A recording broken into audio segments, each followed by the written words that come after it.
नमस्कार, मैं काजल मिश्रा। स्वागत है आपका एनवल लाइव। नजर डालते हिमाचल प्रदेश की मुख्य खबरों पर। मुख्यमंत्री सुखविंदर सिंह सुक्खू ने अगले वित्त वर्ष 2025-26 के बजट की तैयारियों में व्यवस्था के चलते सरकारी कर्मचारियों के सामान्य तबादलों पर लगा दिया प्रतिबंध। मुख्यमंत्री की प्राथमिकता प्रदेश को आर्थिक रूप से करना है मजबूत। इसके लिए सरकार लगातार तलाश रही वित्तीय संसाधनों को। बजट में बौद्धिक रूप से दिव्यांग बच्चों के लिए विस्तृत योजना लाए जाने के दिए गए संकेत। हिमाचल प्रदेश हाई कोर्ट ने राज्य सरकार से 64 करोड़ रुपए का फ्रंट प्रीमियम 29 करोड़ रुपए ब्याज सहित जमा करवाने की मांगी कैलकुलेशन सीट।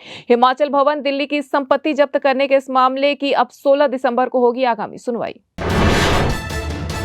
हिमाचल प्रदेश केंद्रीय विश्वविद्यालय में यूपीएससी की परीक्षा के लिए निःशुल्क कोचिंग का लाभ उठाने के लिए अभ्यर्थी नहीं दिखा रहे रुचि। 100 निःशुल्क और 25 सीटों के लिए अभी तक 60 के करीब ही आए आवेदन, जबकि सीयू प्रशासन ने इस निःशुल्क कोचिंग के लिए आवेदन करने की तिथि को भी 16 दिसंबर तक बढ़ा दिया आगे। हिमाचल प्रदेश में आंगनबाड़ी केंद्रों में उपस्थित बच्चों का फोटो कार्यकर्ता सहित पोस्टर ट्रैक पर अपलोड करने के बाद ही अब पकेगा राशन। महिला बाल विकास विभाग निदेशालय की ओर से इस बाबत सभी जिला कार्यक्रम अधिकारियों को जारी कर दिए गए निर्देश। इस व्यवस्था से अब राशन वितरण में गड़बड़ झाले की नहीं रहेगी आशंका। अब जितने बच्चों का अपलोड होगा फोटो, उतनी ही तय मात्रा में राशन और सुबह के स्नैक्स की ऑनलाइन दर्ज होगी एंट्री।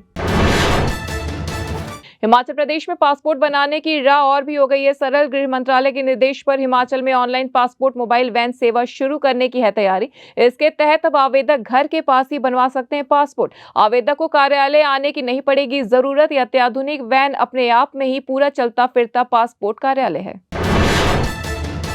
कुल्लू जिले के आनी क्षेत्र में हुआ है बड़ा सड़क हादसा। यात्रियों से भरी एक निजी बस के गहरी खाई में गिरने से कई लोगों की मौत की आशंका, जबकि कई लोग हुए हैं घायल। हादसे में चालक की हो गई है मौत। जानकारी के अनुसार मंगलवार सुबह करसो के आनी जा रही थी एक निजी बस। इसी दौरान सुबह करीब 11:30 बजे सकलेड़ के समीप गहरी खाई में गिर गई बस। हादसे के बाद घटनास्थल पर मच गई चीख पुकार। हिमाचल के गवर्नर शिव प्रताप शुक्ल के काफिले का मंगलवार सुबह लखनऊ में हो गया एक्सीडेंट। काफिले में चल रही एम्बुलेंस समेत आपस में टकरा गई 3 गाड़ियां। शिव प्रताप शुक्ल लखनऊ एयरपोर्ट से जा रहे थे राजभवन। शहीद पथ पर सुबह 8:30 बजे गवर्नर के काफिले में अचानक घुस गया था ऑटो। इसी वजह से हुआ हादसा। घटना की सूचना मिलते ही मौके पर पहुंचे पुलिस अफसर। राजधानी समेत अपर शिमला में सीजन की पहली बर्फबारी के बाद वाहनों की आवाजाही रही अवरुद्ध। जिले में 54 बस रूट हुए हैं फेल तथा फंसी हुई 28 बस। इसी वजह से हजारों लोगों को आवागमन करने में परेशानियों का करना पड़ा सामना। कुफरी, नारकंडा, खड़ा पत्थर, खिड़की में बर्फबारी के कारण दोपहर तक वाहनों की नहीं हो सकी आवाजाही। जम्मू कश्मीर समेत पश्चिमी हिमालय राज्यों में चोटी पर भारी हिमपात से पहाड़ों के साथ ही मैदानी क्षेत्रों में बढ़ गई है ठंड। बर्फबारी से पहाड़ों पर भी बढ़ गई है दुश्वारियां। हिमाचल में 87 सड़कें करनी पड़ी हैं बंद। गाड़ी फिसलने से हुए हादसे में दिल्ली के पर्यटन समेत 2 लोगों की चली गई जान। वहीं जम्मू कश्मीर में एक व्यक्ति की हो गई मौत। लाहौल और धुंधी में हिमपात के चलते 1300 सैलानियों को सुरक्षित निकालकर पहुंचाया गया मनाली। हिमाचल के ऊंचाई वाले भागों में बर्फबारी के बाद मंगलवार को खुल गया मौसम, लेकिन बढ़ गई है ठिठुरन। शीतलहर की चपेट में पूरा प्रदेश। राज्य के 15 स्थानों पर माइनस में दर्ज किया गया न्यूनतम तापमान।